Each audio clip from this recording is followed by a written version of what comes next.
40 వయసున్న ఒక business man 20 వయసున్న అమ్మాయి ద్వారా ఒక బిడ్డను పొందుతాడు. చుట్టూ ఉన్న వాళ్ళు ఎంత వినోదంగా చూసినా ఆ విషయాన్ని అతను ఎలా హ్యాండిల్ చేశాడు అనేది ఈ సినిమా యొక్క పూర్తి కథ. అయితే భారతదేశంలో ఒక ముఖ్యమైన ధనవంతుడు విశ్వనాథ్. తన దగ్గర ఎంతో డబ్బున్న కూడా ఆటలపై ఎక్కువ ఆసక్తి ఉండటం వల్ల ఇండియా తరపున ఒలింపిక్స్ లో గన్ షూటింగ్ కాంపిటీషన్ లో పాల్గొంటాడు. కానీ విశ్వనాథ్ ఈ పోటీలో గెలవకూడదని తన అపోజిట్ టీం వాళ్ళు అతని గన్ ని పగలగొట్టేస్తారు. అప్పటికే కాంపిటీషన్ టైం దగ్గరికి వచ్చేసింది. ఇప్పుడు ఏం చేయాలో తెలియని పరిస్థితిలో ఉన్నప్పుడు విశ్వనాథ్ కి చిన్నప్పుడు తన నాన్న చెప్పిన ఒక మాట గుర్తుకు వస్తుంది. మన వస్తువు రిపేర్ అయినా లేదా పగిలిపోయినా వెంటనే దాన్ని పారేయకూడదు, దాన్ని సరిచేసి తర్వాత మళ్ళీ వాడాలి అని తన తండ్రి చిన్నప్పుడే చెప్పాడు. ఆ విషయాన్ని గుర్తు చేసుకుని విశ్వనాథ్ తన గన్ ని తనే సరిచేసి చివరికి కాంపిటీషన్ లో పాల్గొని ఇండియాకి గోల్డ్ మెడల్ సాధిస్తాడు. తన కొడుకు ఒలింపిక్స్ లో గోల్డ్ మెడల్ గెలిచాడని తన తల్లికి చాలా సంతోషం కలుగుతుంది. ఎందుకంటే విశ్వనాథన్ చిన్నప్పుడే తన తండ్రి చనిపోయాడు. పూర్తిగా తన తల్లి ప్రేమతో పెరిగాడు. కానీ విశ్వనాథ్ తల్లికి ఒక బాధ ఉండేది. ఎంత ఆస్తున్న కూడా ఈ కుటుంబానికి ఇంకో వారసుడు లేడు అని ఆమె చాలా బాధపడుతుంది. ఎందుకంటే తన కొడుకు దాదాపు 40 సంవత్సరాలు దాటాడు, అయినా కూడా పెళ్లి చేసుకోలేదు. తను ఎన్నిసార్లు నా కోసమైనా పెళ్లి చేసుకో అని చెప్పినా కూడా విశ్వనాథ్ నాకు పెళ్లి మీద ఆసక్తి లేదు అని తప్పించుకుంటూనే ఉంటాడు. తన జీవిత చివరి రోజుల్లో అయినా తన మనవాళ్లతో ముద్దుగా ఆడుతూ పాడుతూ జీవించాలని తన తల్లి కోరుకుంటుంది. కానీ విశ్వనాథ్ మాత్రం ఒప్పుకోడు. కొంతకాలం తర్వాత తన తల్లికి ఆరోగ్యం బాగోలేకపోతుంది. హాస్పిటల్లో చెక్ చేసినప్పుడు హార్ట్ ప్రాబ్లం ఉందని, బీపీ కూడా చాలా ఎక్కువగా ఉందని తెలుస్తుంది.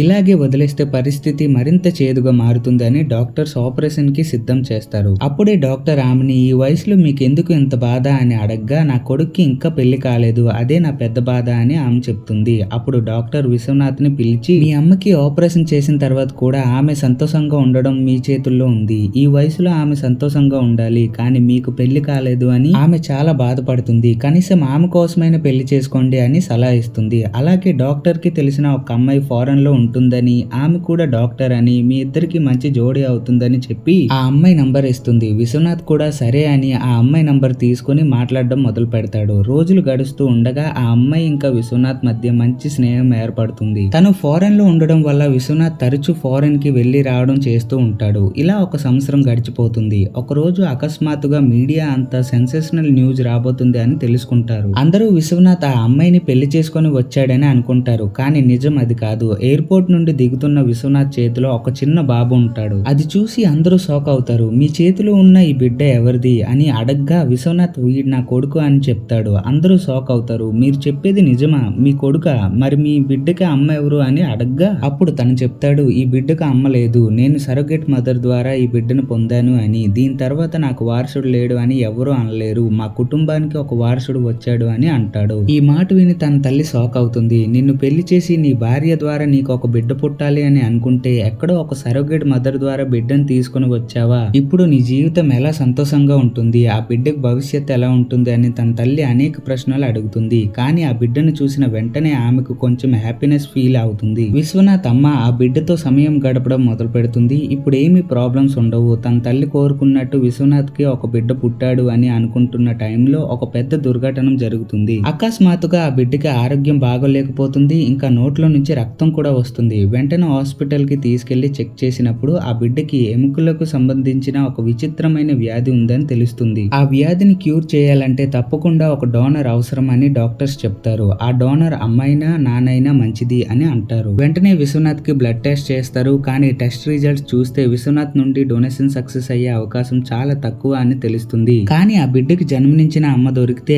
ఆమె ద్వారా బిడ్డని రక్షించవచ్చు అని డాక్టర్స్ ఒక నిర్ణయానికి వస్తారు. ఇప్పుడు వేరే మార్గం లేదు. ఆ బిడ్డని రక్షించాలంటే సరోగేట్ మదర్ ని కనుక్కొని ఆమె ద్వారా ఆపరేషన్ చేయాల్సిందే అని డాక్టర్స్ చెప్తారు. దాంతో విశ్వనాథ్ ఆ బిడ్డకి జన్మనించిన అమ్మని వెతకడం మొదలు పెడతాడు. సరోగేసీ విషయాలు బయటికి చెప్పడం చాలా వరకు చట్టాపరాధం అయినా కూడా తన దగ్గర ఉన్న సంబంధాల ద్వారా అన్ని ఉపయోగించి ఆ బిడ్డకు అమ్మ ఎవరో కనుక్కుంటాడు. అప్పుడే ఆమె పేరు మేడీ అని, ఆమె అమెరికాలో ఉంటుందని తెలుస్తుంది. వెంటనే విశ్వనాథ్ అమెరికాకి వెళ్తాడు. ఎలా అయినా తన్ని కలిసి పని పూర్తి చేసుకోవాలని అనుకుంటాడు. ఆమె ఉన్న చోటికి వెళ్ళిన తర్వాత అక్కడ అందరూ మేడీ మేడీ అని పిలుస్తూ సంతోషంగా సెలబ్రేట్ చేస్తూ ఉంటారు. విశ్వనాథ్ కి ఇదంతా చాలా విచిత్రంగా అనిపిస్తుంది. చుట్టూ చూస్తుంటే మేడీ తన పుట్టినరోజు వేడుక సంతోషంగా జరుపుకుంటుంది. కానీ విశ్వనాథ్ ఆమెను చూసిన వెంటనే షాక్ అవుతాడు. ఎందుకంటే తన వయసు కేవలం 22 సంవత్సరాలు మాత్రమే. 22 సంవత్సరాల అమ్మాయి నా బిడ్డను ఎలా కనింది అని చాలా టెన్షన్ పడతాడు. దాంతో పాటు తన ఒక్క తెలుగు అమ్మాయి అని తెలుస్తుంది. అప్పుడు ఫారెన్ లో ఉన్న డాక్టర్ కి ఫోన్ చేసి మాట్లాడతాడు. తన తల్లిని చెక్ చేసిన డాక్టర్ రెఫరెన్స్ ఇచ్చిన ఫ్రెండ్ గురించి అడగ్గా, అవును మీరు ఇండియన్ అమ్మాయి దొరికితే చాలు అన్నారు కదా, అప్పుడు మీ అదృష్టం వల్ల తెలుగు అమ్మాయి దొరికింది అని చెప్తారు. అలాగే సరోగసీ అనేది చాలా మంది మహిళలు వాళ్ళ ఇష్టంతో అలా చేస్తారు. ఎవరు అయినా సరే బలవంతంతో ఇలా చేయరు. ఈ అమ్మాయికి కూడా ఏదైనా ప్రాబ్లం ఉండుండొచ్చు, అందుకే ఇలా చేసి ఉంటుంది అని డాక్టర్ చెప్తుంది. కానీ విశ్వనాథ్ కి అదేమీ అర్థం కాదు.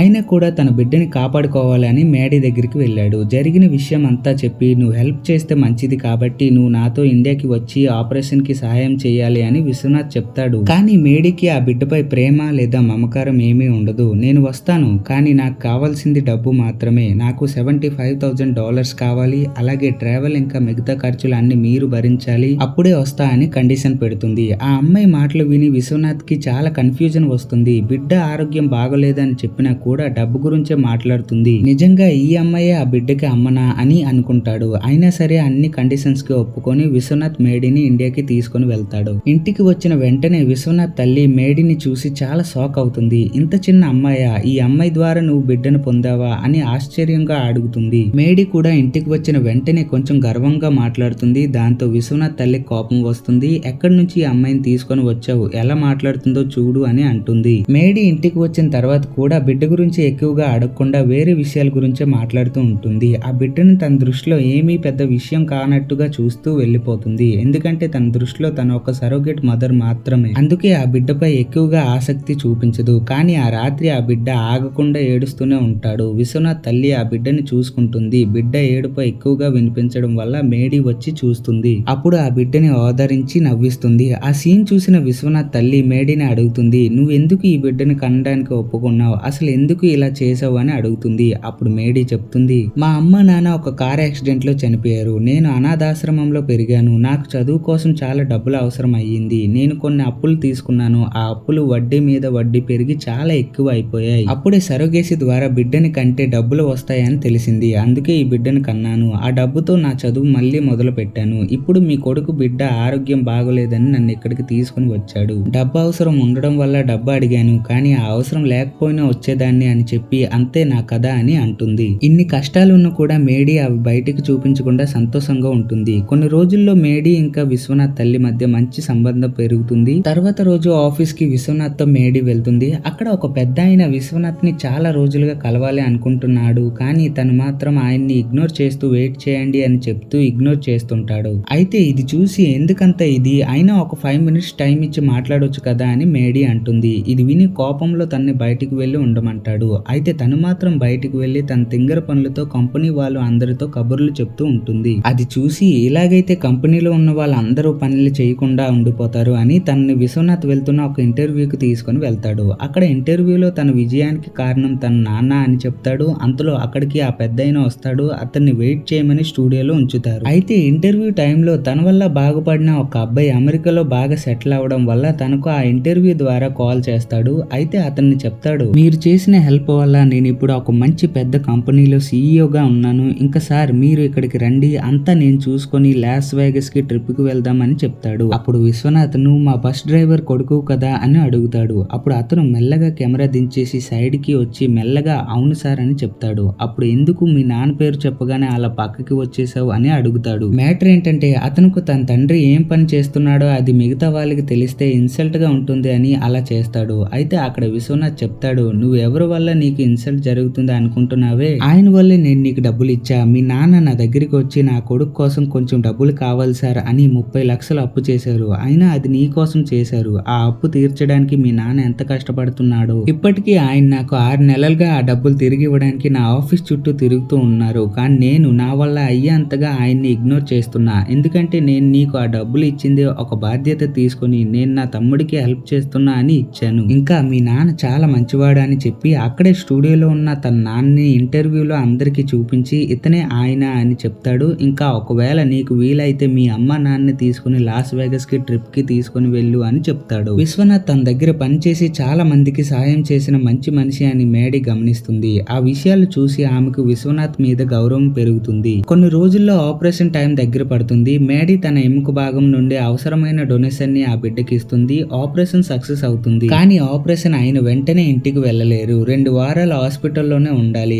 ఆ 2 వారాలు మేడీని ఇంకా బిడ్డని చాలా జాగ్రత్తగా చూసుకోవాలి. విశ్వనాథ్ విశ్వనాథ్ తల్లి వాళ్ళిద్దరిని చాలా ప్రేమతో చూసుకుంటుంది. చిన్నప్పటి నుండి అమ్మ నాన్న లేని మేడీకి ఎవరూ ఇలా ప్రేమగా చూసుకోలేదు. అందుకే ఈ బిడ్డ ద్వారా నన్ను కూడా కొందరు వాళ్ళ ఫ్యామిలీ వాళ్ళలాగా చూసుకుంటున్నారు అని తను హ్యాపీ అవుతుంది. అదే టైంలో విశ్వనాథ్ ప్రతి రాత్రి హాస్పిటల్లోనే ఉంటాడు. బిడ్డ గురించి చాలా బాధపడుతూ అక్కడే నిద్రపోతాడు అనే విషయం తెలిసి మేడీ చాలా ఎమోషనల్ అవుతుంది. ఈ బిడ్డ కోసం రాత్రి మొత్తం ఇక్కడ ఉంటున్నాడు, నిజంగా చాలా మంచి మనిషి అని అనుకుంటుంది. ఒక రోజు మేడీ విశ్వనాథ్ తో మాట్లాడుతుంది. అప్పుడు విశ్వనాథ్ చెప్తాడు, నువ్వేమి టెన్షన్ పడకు, నువ్వు నా బాధ్యతలో ఉన్నంత వరకు నేను జాగ్రత్తగా చూసుకుంటాను. ఆ మాట విని మేడీకి చాలా హ్యాపీగా అనిపిస్తుంది. ఇన్ని రోజులు నా కోసం ఎవరైనా ఉంటారా అని ఎదురు చూశాను, ఇప్పుడు నాకు ఒక కుటుంబం దొరికింది అని తను చాలా హ్యాపీ అవుతుంది. అప్పుడే విశ్వనాథ్, బాబుతో అటాచ్మెంట్స్ పెంచుకోకు, తర్వాత ఇబ్బంది పడతావు అని అంటాడు. ఇంకా వెళ్ళిపోతాడు. కానీ మేడీ మనసులో ఇంకా ఒక ప్రశ్న తిరుగుతూనే ఉంటుంది, ఇంత మంచి వ్యక్తి అయిన విశ్వనాథ్ కి ఎందుకు ఇంకా పెళ్లి చేసుకోలేదు అని. అయితే ఒక రోజు విశ్వనాథ్ తల్లిని అడుగుతుంది, ఎందుకు మీ కొడుకు పెళ్లిని ఒప్పుకోడు,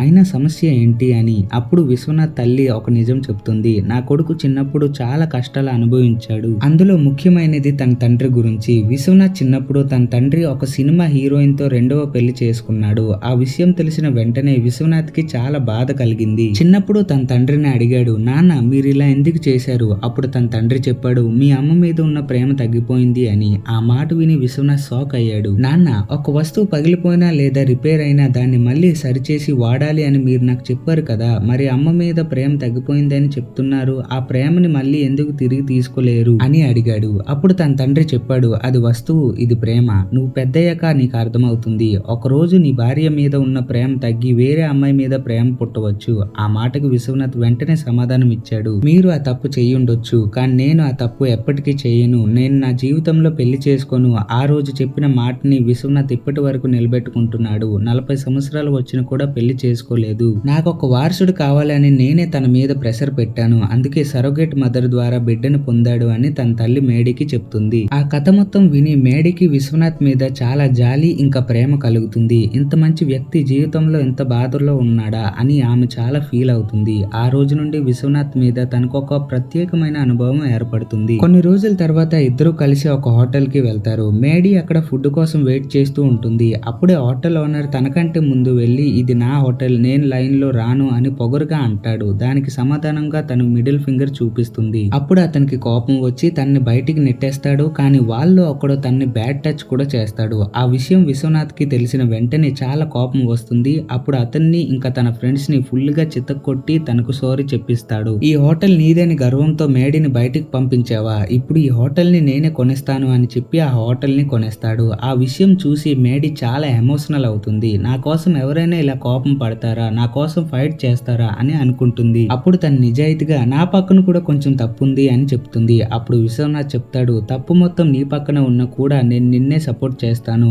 ఇక్కడ ఉన్నన్నాళ్ళు నువ్వు నా రెస్పాన్సిబిలిటీ, సో నేను నిన్ను చూసుకుంటా అని అంటాడు. ఆ ఒక్క మాట మేడీని తనతో ప్రేమలో పడేలా చేస్తుంది. ఆ నిమిషం నుండి ఆమె ఒక నిర్ణయం తీసుకుంటుంది, ఇతనే నా భవిష్యత్తు, నేను పెళ్లి చేసుకోవాలంటే ఇతన్ని మాత్రమే పెళ్లి చేసుకుంటా అని అనుకుంటుంది. తనకు ఆ ఫ్యామిలీని వదిలి వెళ్ళాలని అనిపించదు. కానీ విశ్వనాథ్ మాత్రం తరచూ ఒక విషయం చెప్తూనే ఉంటాడు, మేడీ, బాబుకి గాని నాకు గాని ఎక్కువ అటాచ్మెంట్ పెంచుకోకు, తర్వాత నువ్వు దూరం వెళ్ళినప్పుడు నువ్వు కూడా బాధపడతావు, బిడ్డ కూడా బాధపడతాడు. కానీ అప్పటికే మేడీ మనసులో విశ్వనాథ్ మీద ప్రేమ బలంగా పెరుగుతూనే ఉంటుంది. రెస్ట్ తీసుకోవాల్సిన టైం పూర్తి కావడం వల్ల మేడీ తిరిగి తన ఊరికి వెళ్లాల్సిన టైం వస్తుంది. ఎందుకంటే ఆమె మొదట ఆపరేషన్ కోసమే వచ్చింది, ఇప్పుడు తిరిగి వెళ్ళడం తప్పనిసరి. కానీ తనకు ఆ ఇంటిని వదిలి వెళ్లాలనే ఆలోచన కూడా ఇష్టం లేదు. జీవితం అంతా ఇక్కడే ఉండాలి అని కోరుకుంటుంది. ఆ టైంలో విశ్వనాథ్ తల్లిని పిలిచి మేడీ ఒక విషయం చెప్తుంది, ఇన్ని రోజులు మిమ్మల్ని పేరు పెట్టి పిలిచాను, మీరు ఒప్పుకుంటే ఇప్పటి నుండి మిమ్మల్ని అత్త అని పిలుస్తాను. ఆ మాట విని విశ్వనాథ్ అమ్మ చాలా హ్యాపీ అవుతుంది. పర్వాలేదు, నన్ను అత్త అని పిలుస్తున్నావంటే విశ్వనాథ్ మీద నీకు ప్రేమ ఉందని నాకు అర్థమైంది. ఇన్ని రోజులు నేను ఎదురు చూసింది ఈ రోజు కోసమే, చివరికి నా కొడుక్కి ఒక అమ్మాయి దొరికింది అని హ్యాపీ అవుతుంది. వెంటనే విశ్వనాథ్ దగ్గరికి వెళ్లి, విశ్వనాథ్, మేడీని పంపించాల్సిన అవసరం లేదు, తను నిన్ను ప్రేమిస్తుంది, తన్ని మన ఇంట్లోనే ఉంచుకుందామని చెప్తుంది. కానీ విశ్వనాథ్ కి ఆ ఆలోచన నచ్చదు. అమ్మ, తన వయసు ఏంటి, నా వయసు ఏంటి, నాకు 40 సంవత్సరాలు, తనకు 22 సంవత్సరాలు, ఇంత వయసు తేడా ఉన్న ఇద్దరం కలిసి ఉంటే చాలా సమస్యలు వస్తాయి, నేను ఆమెతో జీవించలేను అని చెప్తాడు. ఆ తర్వాత తన్ని ఎయిర్పోర్ట్ కి తీసుకెళ్లి వెళ్లిపోమని పంపిస్తాడు. మేడీకి చాలా బాధ కలుగుతుంది. ఇప్పుడు ఆ బిడ్డని గాని ఆ కుటుంబాన్ని గాని చూడడం కష్టమని అర్థమవుతుంది. కానీ మరుసటి రోజు మీడియా మొత్తం ఒక సెన్సేషనల్ న్యూస్ తో అల్లకల్లోలం అయిపోతుంది. అందరూ ఒక విషయం గురించి మాట్లాడుతుంటారు. మేడీ విశ్వనాథ్ ఇంటి ముందు ప్రొటెస్ట్ చేస్తుంది. నేనే ఆ బిడ్డకి సరోగేట్ మదర్. ఇప్పుడు ఆ బిడ్డని చూడాలనుకున్న కూడా నన్ను చూడనివ్వడం లేదు. అవసరం అయితే విశ్వనాథ్ మీద కేసు వేస్తాను. ఆ బిడ్డని నా దగ్గర ఉంచుకుంటాను అని పట్టుదలగా మాట్లాడుతుంది. నిజంగా ఆమెకు విశ్వనాథ్ మీద కోపం లేదు. కానీ ఎలా అయినా విశ్వనాథ్ ఇంకా తన మధ్య బంధం ఏర్పడాలని కోరుకుంటుంది. చివరికి ఈ వివాదం కోర్టు వరకు వెళ్తుంది. అక్కడ వాళ్ళ లాయర్స్ మధ్య వివాదాలు జరుగుతాయి. అక్కడ మేడీ ఒక ముఖ్యమైన విషయం చెప్తుంది. సరే సార్, ఆ బిడ్డ ఆయన దగ్గర ఉండాలి అనుకుందాం. కానీ ఈ వయసులో ఒక బిడ్డకి అమ్మ చాలా అవసరం.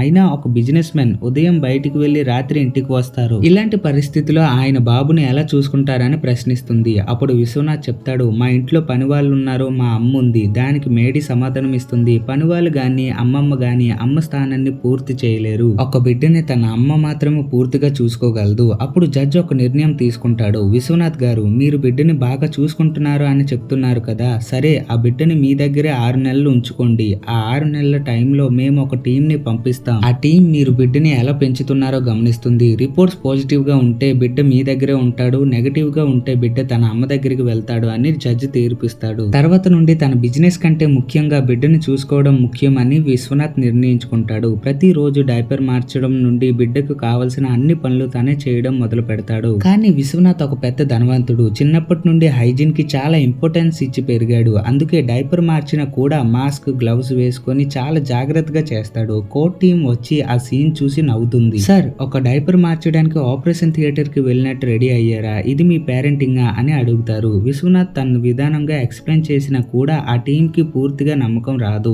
అదే టైంలో జడ్జి మరో కండిషన్ పెట్టాడు. 6 నెలల టైంలో బిడ్డ అమ్మ కూడా మీ ఇంట్లోనే ఉంటుంది. ఆమె కూడా బిడ్డని చూసుకోవాలి. ఈ తీర్పు మేడీకి చాలా సహాయంగా ఉంటుంది. ఎలా అయినా ఈ ఇంట్లో ఉండాలి అని కోరుకుంటున్న ఆమె ఇప్పుడు అధికారంగా ఆ ఇంట్లో ఉండగలుగుతుంది. మేడీ మళ్ళీ ఆ ఇంట్లోకి వచ్చిన తర్వాత ఆ బిడ్డ చాలా హ్యాపీగా ఉంటుంది. ఆమె దగ్గర ఉంటే బిడ్డ నవ్వుతాడు, ఆడుతాడు. ఆ విషయాన్ని కోర్ట్ టీం కూడా గమనిస్తుంది. కానీ విశ్వనాథ్ కి మాత్రం ఇది కొంచెం కష్టంగా ఉంటుంది. ఎందుకంటే మేడీ ప్రెజెన్స్ వల్ల తన మనసులో కూడా మార్పులు వస్తున్నాయని తను గమనిస్తాడు. అయితే ఇప్పుడు కొన్ని రోజులు గడిచిపోతాయి. బిడ్డని తను చూసుకోలేకపోతాడు. ఎందుకంటే తనకు నిద్ర ఏమి సరిగ్గా సరిపోదు కాబట్టి. సో ఒక రోజు ఆఫీస్ కి తీసుకుని వెళ్లి అక్కడ తన ఆఫీస్ లో ఉన్న వాళ్ళకి బిడ్డని ఇచ్చి కాసేపు పడుకుంటాడు. అప్పుడే మేడీ అక్కడికి వచ్చి చూస్తుంది. అందరూ ఆ బిడ్డతో ఆడుకుంటున్నారు. కానీ బిడ్డ మాత్రం చాలా ఏడుస్తూ ఉంటుంది. ఇది చూసి తను ఆ బిడ్డని తీసుకుని వెళ్ళిపోతుంది. తను తిన్నగా ఇంటికి వెళ్ళిపోతుంది. అక్కడికి వెళ్ళాక పిల్లల్ని చూసుకోవడం తెలియకపోతే నాకు వదిలేయండి, ఇలా ఎవరికి పడితే వాళ్ళకి ఇచ్చి అలా చేయకండి అని ఇద్దరు బిడ్డ ఏడుస్తున్నా పట్టించుకోకుండా గొడవ పడుతుంటారు. అప్పుడు విశ్వనాథ్ అమ్మొచ్చి బిడ్డని తీసుకుని ఎవరు పెంచాల్సిన అవసరం లేదు, నేను చూసుకోగలను అని చెప్పి బిడ్డని తీసుకుని పైకి వెళ్ళిపోతుంది. అయితే అదే నైట్ మళ్ళీ బిడ్డని తీసుకుని మేడీ దగ్గరికి వెళ్ళి, సర్లే ఏదో కోపాన బిడ్డని ఎవరు ఎత్తుకోకండి అనేసా, దానికి బిడ్డని ఎత్తుకోకుండా ఉండిపోతావా, ఇదిగో తీసుకో అని బిడ్డని ఇస్తుంది. అయితే ఇలాగే కొన్ని రోజులు గడిచాక తన బిడ్డని తినిపిస్తూ ఉంటుంది. అదే టైంలో అక్కడికి ఇన్స్పెక్షన్ టీం రావడం చూసి విశ్వనాథ్ మేడీకి పైన ఒక వస్తువు ఉంది తీసుకురా అని చెప్పి తన బాబుని తినిపిస్తున్నట్టు యాక్టింగ్ చేస్తూ తినిపిస్తాడు. అప్పుడే వాళ్ళు వచ్చి అది చూసి ఇప్పుడు బాగా కేర్ చేస్తున్నారు అని అనుకుంటారు. అప్పుడు మేడీ వచ్చి లేదు లేదు, ఇప్పటి వరకు నేనే తినిపించా, ఇప్పుడే చీటింగ్ చేసి లాగేసుకున్నారు అని చెప్తుంది. కానీ అక్కడున్న పనులందరూ విశ్వనాథ్ కి సపోర్ట్ గా ఉంటారు. అప్పుడే విశ్వనాథ్ అమ్మ వస్తుంది. అప్పుడు తను, చూడు అత్తయ్య, బాబుని నేను తినిపించా అంటే మీ అబ్బాయి ఎలా చేస్తున్నారో అని అత్తయ్య అత్తయ్య అంటూ ఉంటుంది. అది విని తను చాలా హ్యాపీ అవుతుంది. తన్ని అత్తమ్మ అనింది అనే సందర్భంలో వాళ్ళందరికీ తినడానికి రమ్మంటుంది. ఇంకా అంతా అయ్యాక హ్యాపీగా వెళ్లి పడుకుంటుంది. మరుసటి రోజు మేడీ వచ్చి విశ్వనాథ్ తలుపు కొడుతుంది. అతను బయటికి వచ్చాక తన అమ్మ ఉన్న రూమ్ కి తీసుకుని వెళ్తుంది. అక్కడ తన అమ్మ చనిపోయింది అని తెలుస్తుంది. ఎందుకంటే తను చాలా ఆనందం పడింది. తన కొడుక్కి ఒక తోడు దొరికింది. ఇంకా నేను లేకపోయినా పర్లేదు అనుకుంది. సో ఆ ఆనందంలో చనిపోయింది. అయితే మరుసటి రోజు అందరూ వచ్చి కావలసిన అన్ని పనులు చేస్తారు. ఇంకా అన్ని పూర్తయిపోతాయి. అయితే కొన్ని రోజుల తర్వాత తన అమ్మ రూమ్ కి వెళ్లి తన అమ్మని తలుసుకొని చాలా ఏడుస్తాడు. ఇంకా కొన్ని రోజుల దాకా సరిగ్గా ఎవరితో మాట్లాడకుండా అలానే సాడ్ గా ఉంటాడు. అయితే తనకు తోడుగా మేడీ బిడ్డని తెచ్చి తనని హ్యాపీ చేయడానికి చాలా ప్రయత్నిస్తుంది. ఇంకా తనని కొంచెం కొంచెంగా మారుస్తుంది. అదే టైంలో తన రెండవ అమ్మ అయిన ఆ హీరోయిన్ అంటే అంజలి పిన్ని వాళ్ళ ఇంటికి వస్తుంది. ఇంకా అమ్మ చనిపోయింది కాబట్టి నీ చెల్లెలు అయిన మేఘన పెళ్లి పోస్ట్ పోన్ చేయాలి అనుకుంటున్నామని చెప్తుంది. కానీ దానికి సమాధానంగా విశ్వనాథ్, ఈ పెళ్లి తన చేతుల మీదుగా జరగాలి అని, ఇంకా తన బంగారంలో సగం మేఘన పెళ్లికి ఇవ్వాలి అని అమ్మ అనుకుంది. కాబట్టి ఈ పెళ్లి ఆగకుండా అన్ని ఘనంగా జరిగేలా నేను చూస్తాను అని చెప్తాడు. ఎన్నో రోజులుగా వాళ్ళ మీద ఉన్న కోపం తన అమ్మ వల్ల తగ్గిపోతుంది.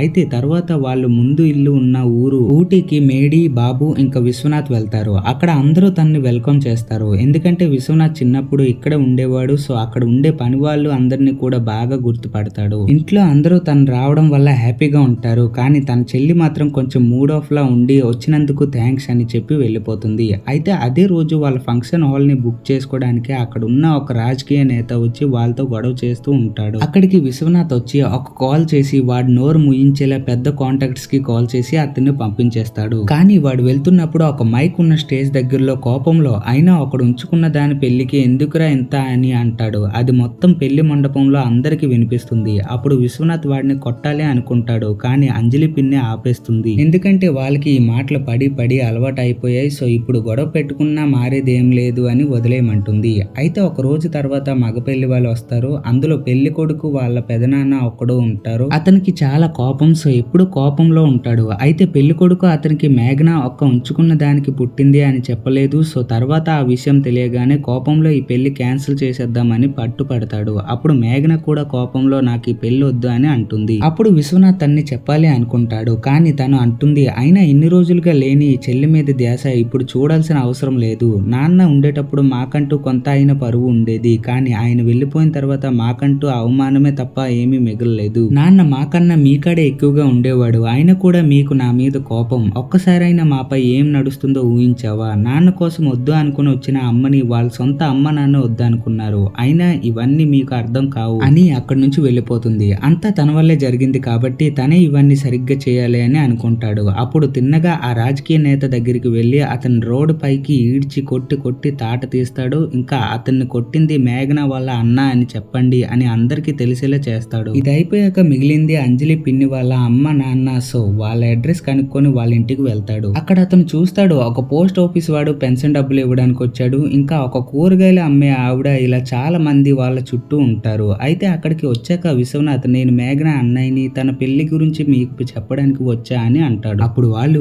ఓహో పెళ్లికి ఒక రోజు ముందు గుర్తొచ్చామా? అయినా అది వెళ్ళిపోయిన రోజే తను మేము వేరే అనుకున్నాం. అలాంటప్పుడు ఇప్పుడు ఎందుకు మళ్ళీ నిన్ను పంపించింది అని అంటాడు. అప్పుడు విశ్వనాథ్ ఆమె పంపలేదండి నేనే వచ్చాను అని చెప్పి, ఇంకా అక్కడ ఉన్న పోస్ట్ మ్యాన్, కూరగాయలు అమ్మే వాళ్ళు, ఇంకా వాళ్ళని చూడడానికి డైలీ వస్తున్న డాక్టర్ అందరినీ అంజలి అమ్మే చెప్పి వాళ్ళకి అన్ని ఇంటి దగ్గరికి వచ్చేలా చేస్తుంది అని పోస్ట్ మ్యాన్ తో ప్రూవ్ చేయిస్తాడు. ఎందుకంటే అతన్ని విశ్వనాథ్ ఊటీలో ఉన్న ఇంటి దగ్గర చూశాడు కాబట్టి. సో ఇదంతా చూసాక వాళ్ళు అనుకుంటారు మేము తనను వదులుకున్నాం కానీ తను మాత్రం మమ్మల్ని వదులుకోలేదు అని. అప్పుడు విశ్వనాథ్ నేను చెప్పాల్సింది చెప్పాను, ఇంకా మీ ఇష్టం, టైం తీసుకుంటారా అనిపిస్తే కార్ ఇక్కడే పెట్టిపోతున్నా రేపు వచ్చేయండి అని చెప్పి అక్కడ ఉన్న బస్ స్టాండ్ కి వెళ్ళిపోతాడు. అక్కడికి వెళ్ళాక ఒక కాల్ వస్తుంది. పెళ్లి కొడుకు పెద్దనాన్న కూడా కోపంలో బయటికి వెళ్ళిపోయాడు అని తెలుస్తుంది. అప్పుడు విశ్వనాథ్ తన సెక్యూరిటీ వాళ్ళతో అతన్ని తనున్న ప్లేస్ కి వచ్చేలా చేస్తాడు. ఇంకా అక్కడ అతనికి సరిగ్గా అర్థమయ్యేలా చెప్పి ఒప్పిస్తాడు. ఇప్పుడు అందరూ చాలా హ్యాపీగా ఉంటారు. ఇంకా పెళ్లి సందడిలో అన్ని సక్రమంగా జరుగుతాయి. పెళ్ళంతా అయిపోయాక తను ఒక్కడే వెళ్లి బాల్కనీలో కూర్చొని తాగుతూ ఉంటాడు. అప్పుడు మేడీ అక్కడికి వచ్చి తనతో మాట్లాడుతుంది. తర్వాత తన పిన్ని వచ్చి మేడీ చాలా మంచి అమ్మాయి, తనని పెళ్లి చేసుకుని హ్యాపీగా ఉండొచ్చు కదా, మేము చేసిన తప్పు వల్ల నువ్వు నీ లైఫ్ లో పెళ్లి చేసుకోవు అన్న మాట నాకు చాలా బాధగా అనిపిస్తుంది. సో చేసుకోవచ్చు కదా అని ఒప్పిస్తుంది. అయితే మరుసటి రోజు మేడీ తనని ప్లీజ్ నన్ను పెళ్లి చేసుకోవా అని అడుగుతుంది. అప్పుడు విశ్వనాథ్ అంటాడు మన ఇద్దరికి 20 years గ్యాప్ ఉంది, నేను అలా చేయలేను, నాకు ప్రాబ్లం అని. తను ఎంత బ్రతిమాలినా పట్టించుకోకుండా వద్దు అని చెప్పేస్తాడు. తర్వాత కోర్టు ఇచ్చిన 6 నెలలు గడిచిపోతాయి కాబట్టి ఇప్పుడు తను అన్ని వదులుకొని మళ్ళీ అమెరికాకి వెళ్ళిపోతుంది. కానీ తను అతని రెస్పాన్సిబిలిటీ అని చెప్పాడు కాబట్టి తన అన్ని ఖర్చులు లైక్ ఇల్లు, కాలేజ్ ఫీజ్ అండ్ అన్ని తనే చూసుకున్నాడు. ఇంకా మధ్య మధ్యన ఆ అబ్బాయిని కూడా చూడడానికి తన దగ్గరికి పంపేవాడు. అయితే ఇలాగే ప్రతి బర్త్డేకి ఆ బాబు మేడీ దగ్గరికి వచ్చేవాడు. 6 సంవత్సరాలు గడిచిపోతాయి. ఇప్పుడు మేడీ తన కాలేజ్ లో డాక్టర్ కోర్స్ కంప్లీట్ చేస్తుంది. ఇంకా అక్కడ టాప్ చేస్తుంది. అయితే ఈ సందర్భంలో విశ్వనాథ్ ఇంకా బాబు అక్కడికి వస్తారు. అయితే ఇప్పుడు వాళ్ళు ఒక గార్డెన్ కి వెళ్ళి ఉంటారు. అక్కడ వాళ్ళు కొంతసేపు మాట్లాడుకున్న తర్వాత మేడీ ఇలా అడుగుతుంది, అవును ఒకవేళ నీకు నాకు ఆ ఏజ్ గ్యాప్ లేకపోయింటే నన్ను పెళ్లి చేసుకునే వాడివా అని. అప్పుడు విశ్వనాథ్ మెల్లగా స్మైల్ చేసి అక్కడి నుంచి తన అబ్బాయి వెనక పరిగెడుతూ వెళ్తాడు. తను కూడా అతన్ని వెంటాడుతూ వెళ్తుంది. మ్యాటర్ ఏంటంటే విశ్వనాథ్ కి తను కూడా చాలా ఇష్టం. బట్ అప్పుడే బిడ్డ ఇంకా తన కోసం తన లైఫ్ ని ఎక్కడ వృధా చేసుకుంటుంది అని అలా చేసి ఇప్పుడు తన పేషెంట్ ని తను పొందిన తర్వాత తర్వాత తనని ఒప్పుకుంటాడు. ఇలా ఒక మంచి హ్యాపీ ఎండింగ్‌తో ఈ మూవీ ఎండ్ అవుతుంది.